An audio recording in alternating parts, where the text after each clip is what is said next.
I never thought a short weekend away would turn into the beginning of the end, or maybe the start of something new. It was just 3 days. I had gone to visit my old friend Helen in Pinebrook, a sleepy town 2 hours away, full of old bookstores and quiet cafes. We laughed over lemon cake and played rummy like we used to in nursing school. Felt good. Simple. Familiar. But nothing could have prepared me for what I came back to. When the taxi turned onto Maplewood Lane, I knew something was wrong. My rose bushes, the ones Albert and I planted the year we bought the house, were torn out. My welcome mat was gone. And there, right on the front lawn, was a pile. My clothes, my knitting basket, the photo albums, Albert's war medals, even the brass bird bath that sat by the back porch, all dumped like trash. On top of it all, taped to an old cardboard box, was a note. "Sorry, Mom. There's no space for you here anymore. We had to make room for Mallory's parents. Hope you understand. Greg." I didn't understand. Not when I read it the first time. Not when I stood frozen, my suitcase still in hand. Not even when the neighbors peeked through their blinds and whispered. I walked slowly up the front steps and knocked. My hands shook. My son, my only child, opened the door. Just a sliver. "Mom, it's complicated," he said, eyes flicking to the side. Behind him, Mallory stood with her arms folded. "We needed the space. My parents are elderly too, you know." I said nothing. What could I say? That I'd babysat Liam every Friday for 5 years without asking for anything? That I paid their electric bill that winter they couldn't manage? That I gave up my own plans again and again for their comfort? They shut the door before I could finish the thought. I sat on the porch for a long time after that, right next to the suitcase I'd packed so carefully. I watched the sun dip behind the neighbor's roof and thought about the last time someone had made me a cup of tea without being asked. No one came out. No one helped. No one said sorry. I picked up Albert's medals and brushed the dirt off them. I tucked the photo album under my arm. Then I walked away, not just from the house, but from the years I spent making myself small for their sake. I wasn't angry. Not yet. But I felt something cold settle deep inside. Not grief. Not confusion. Clarity. If they thought they'd gotten rid of me, they were wrong. I sat at the edge of Meadowfield Park, just past the old elm trees where the ducks like to gather. My suitcase was beside me, and my hands rested in my lap like they belonged to someone else. The grass shimmered from last night's rain, and I watched a squirrel dig like it was searching for a treasure it couldn't name. No one sat near me. No one asked if I was okay. And that was fine. I wasn't okay. Not yet. I opened the photo album and ran my hand over the first page. There was Albert in his uniform, smiling with that crooked little grin he always had when he was trying not to laugh. I remembered the day that photo was taken, just before our wedding, just before the real life started. The kind of life you build together from nothing but grit and goodwill. We built a home. A real one. Brick by brick, paycheck by paycheck. We raised Greg in that home. I stitched curtains from old flour sacks and painted every wall with leftover samples from the hardware store. When the roof leaked, Albert patched it with a tarp and faith. When we couldn't afford new school clothes, I altered hand-me-downs until Greg looked like he had the latest trends. Not because we were poor, but because we knew how to stretch love into comfort. And now that house, my house, was someone else's prize, given away like a parking spot. I felt the anger come in waves, small at first, like distant thunder. I'd always been patient, always kind. But something inside me began to shift as I sat there, watching the sun climb higher. By lunchtime, I made my way to the town library, not just for the warmth, but because I needed to think somewhere that didn't echo. The librarian, Cheryl, gave me a smile. The polite kind reserved for old women who wander in to remember things they can't name. I nodded back, settled into a chair near the window, and pulled out my notebook. It still had Albert's grocery list scribbled in the back. And that's when the idea began. Not revenge. Not spite. Justice. I wasn't going to beg my way back into their lives. I was going to rebuild mine. Step 1: find a roof. I remembered the small apartment above the floral shop on Franklin Street. Mrs. Bickley used to live there before she moved into assisted living. I helped her pack. She always said the rent was affordable, and the owner, Sam, was an old friend of Albert's.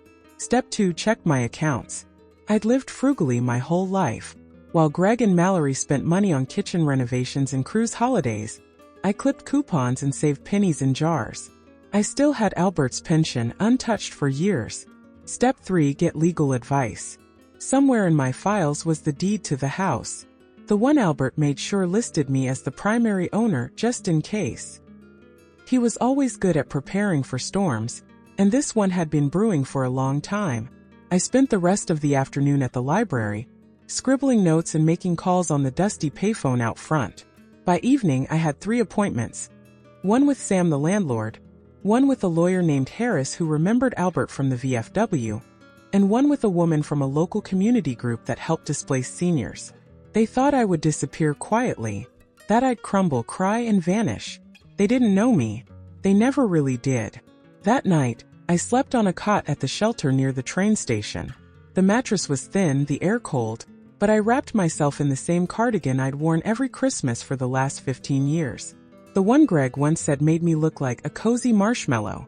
Funny how that memory, once sweet, now tasted like vinegar. But I didn't cry. Not that night. Instead, I planned. Because I wasn't just taking my life back. I was going to teach them what it means to lose something real. The apartment above the flower shop smelled like eucalyptus and floor polish, with just a whisper of roses from the shop below. Sam was kind, and when he saw me step through the back entrance with that same old suitcase, he didn't ask questions. Just handed me a key. "It's yours as long as you need it," he said. "Albert did me a favor once. Now I get to return it." There was one narrow window, one twin bed, and a chair by the radiator. But it was mine. Every square inch. I unpacked slowly. The photo album went on the windowsill. Albert's medals in the drawer. My knitting basket beside the bed. I made tea, weak and watery, and sat down to look through my notebook. The next morning, I met with Mr. Harris, the lawyer. He hadn't changed much. Gray-haired, broad-shouldered, the kind of man who still addressed people as ma'am without irony. He flipped through the deed carefully, then smiled. "Well, Mrs. Temple, it looks like your husband made sure you'd never be outmaneuvered. You are the sole owner of the property. Greg's name isn't on a single line." I blinked. He told me once years ago that we added him on the paperwork. For tax reasons. Mr. Harris shook his head. "No, ma'am. That never happened.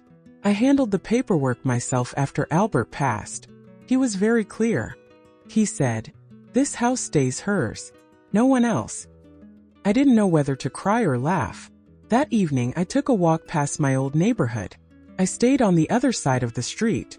From there I saw lights in the windows, Liam's bike in the driveway, a new car parked where Albert used to fix the lawnmower. It looked like a catalog version of my life. Clean. Staged. Hollow.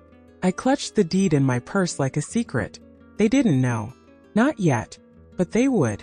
Back at the apartment I called the woman from the senior advocacy group. Her name was Patrice. She wore cat-eye glasses and talked like every sentence had a mission. "You want to reclaim your house?" she said. "Good.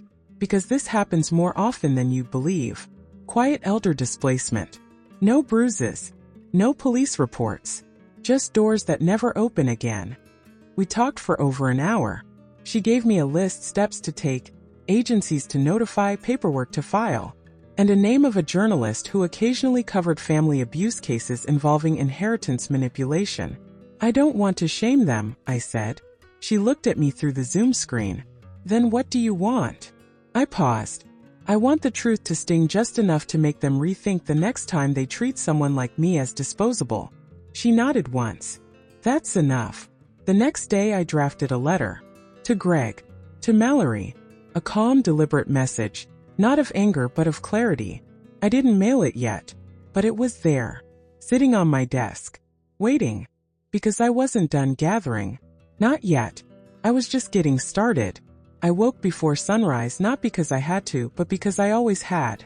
Old habits like early light crept in whether you welcomed them or not. The apartment was quiet, except for the faint creaks of pipes and the rustle of leaves outside. Calm, still moment. I sat at the little wooden desk Sam had lent me and opened the envelope that held the letter I had drafted days earlier. It was neatly folded, written in my best handwriting. I slipped it into a fresh envelope, sealed it with a quiet breath, and wrote their names on the front. To Greg and Mallory. From Mother. I walked to the mailbox across from the bakery. The early scent of cinnamon rolls drifted into the air as I stood at the edge of the curb. The letter was in my hand, heavier than its weight should allow. I didn't hesitate. I let it go. That same afternoon, I met with Patrice again. She had reviewed the paperwork with her organization's lawyer. My deed was secure, my rights intact. But it wasn't just about legality anymore. It was about legacy. I want to make sure this never happens to another woman like me, I told her. She nodded. Then we make it public. I gave her permission to use my story. Anonymized but powerful. The journalist she contacted, a woman named Claire, interviewed me that weekend in the floral shop's back room. She had kind eyes and a notebook filled with more empathy than questions. This isn't just about being left out, I told her. It's about being erased. They didn't just put my things on the lawn. They decided I didn't matter. And I want people to know what that kind of betrayal looks like, so maybe they'll think twice. Claire nodded. And what do you want them to know now? I smiled, soft but certain. That I'm not gone. I'm not weak. And I remember everything. The article came out Monday morning. It didn't name Greg or Mallory, but everyone in town knew. The descriptions, the neighborhood, the rose bushes. The betrayal. It spread fast. Cheryl from the library called to say I was brave. Sam brought me tea and a newspaper clipping. Even Helen mailed me a postcard from Pinebrook. They should be ashamed, she wrote. Then came the phone call. Greg. I let it ring twice before answering. Mom. His voice sounded smaller than I remembered. Less sure. We saw the article. Mallory is upset. Why didn't you come to us first? I paused, letting the silence stretch. I did, I said quietly. I knocked on your door. Remember? He didn't speak right away. Just breathing. Then, can we meet? Why? I asked. He hesitated. To talk. To fix things. I looked out the window. The florist below was placing sunflowers in the display. I'm not angry, Greg. I'm done. He started to protest. I stopped him. I'm rebuilding. Not returning. This isn't a negotiation. It's a notice. He exhaled. You always were dramatic. No, I said. I was always patient. You mistook that for weakness. And then I hung up, because I had more important things to do. Like calling Mr. Harris about filing a restraining clause on the deed. Like meeting with Patrice to plan a speaking event for other women like me. Like sitting in the park with my tea and remembering that my worth was never dependent on anyone's permission. They wanted me silent. Instead, I became a story they couldn't control. The week after the article came out, the florist downstairs sold out of sympathy bouquets. Not because people were grieving, but because they were remembering their own mothers, grandmothers, neighbors, all the women who made homes only to be pushed out of them. It wasn't just my story. It became a mirror. Cheryl said the library had received handwritten letters from women who'd seen the article online and mailed their thanks from 3 states away. Patrice forwarded me an invitation to speak at a roundtable for elder care reform. The world that once felt small was slowly stretching around me again, like a sweater I thought I'd outgrown. And Greg? He sent flowers. Twice. The first bouquet was roses. Red ones, too formal, too guilty. I didn't even bring them upstairs. I gave them to Sam to hand out to customers. The second time they were lilies. Albert's favorite. That one made me sit for a while.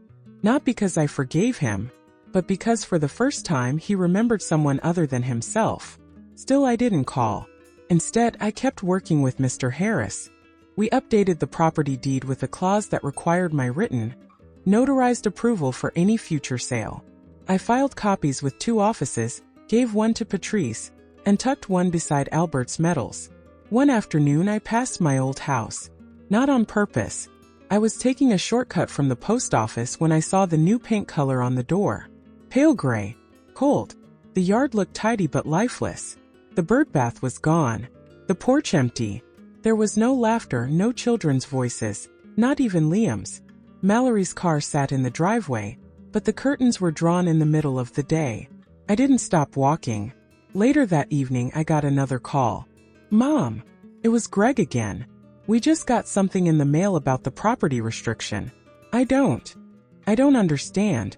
Are you blocking us from refinancing? His voice wasn't angry, just confused, like a child who didn't know how to build something without breaking it first. I'm protecting what's mine, I said. Is this about the article? About us kicking you out? I took a breath. No, it's about not letting anyone ever kick me out again. Silence. Then something almost like a whisper. I didn't mean for it to go that far.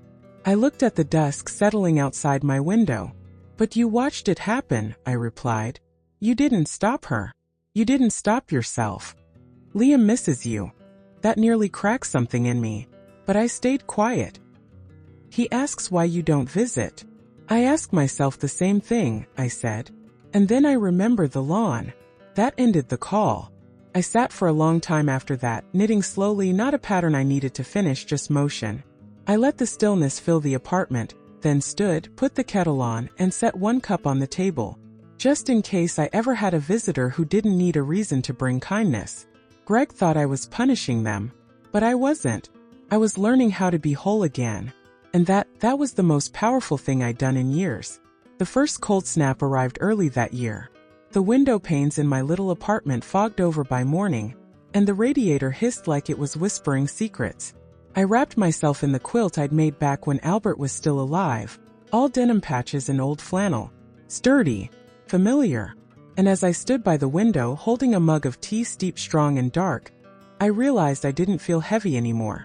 I'd done what I needed to do. Not out of revenge, that would have been too easy, too loud, but from the deeper place. The place where dignity lives. The article's ripple hadn't stopped. 2 women showed up at Patrice's next support circle because they'd seen it and finally found the words for their own story. One had been locked out of her bank account. Another had been guilt out of her retirement fund. Both cried when they hugged me. I didn't flinch. Later that week a letter came. No return address, but the handwriting was unmistakable. It was from Liam. Inside was a drawing. A crayon sketch of a garden with roses, sunflowers, and what I think was supposed to be me standing in the middle holding a watering can. On the back, written in his careful 7-year-old script, "Grandma, can I help you plant roses again?" That was the first time I cried. Not out of sorrow, but out of something softer, a kind of grief wrapped in hope. I folded the paper slowly and placed it beside my tea tin. I didn't call Greg. Not yet. But I wrote back to Liam. Dear Liam, of course, the garden always has room for one more pair of helping hands. Love, Grandma. I mailed it with a pressed rose inside. Because forgiveness, when it's real, doesn't come with fanfare. It comes with small doors cracking open. And only when the person on the other side is willing to knock. That weekend, I returned to the community center to volunteer. Cheryl had set up a shelf with my name on it. Martha's Stories. We started recording oral histories from women who had been through similar situations. Some of them whispered. Some of them shouted. But all of them finally spoke. And me? I listened. I smiled. I kept showing up. One afternoon, as I was sweeping the back hallway, Sam appeared holding 2 small pots of seedlings. Figured you might want to start a new garden, he said. I took them. I didn't say thank you, not because I wasn't grateful, but because he already knew. And I knew this. I would plant them outside the floral shop, in the little patch by the alley where nothing had grown for years. Because sometimes you don't get your old life back. Sometimes you grow a new one from the ashes of the one they tried to take. And this life would bloom on my terms,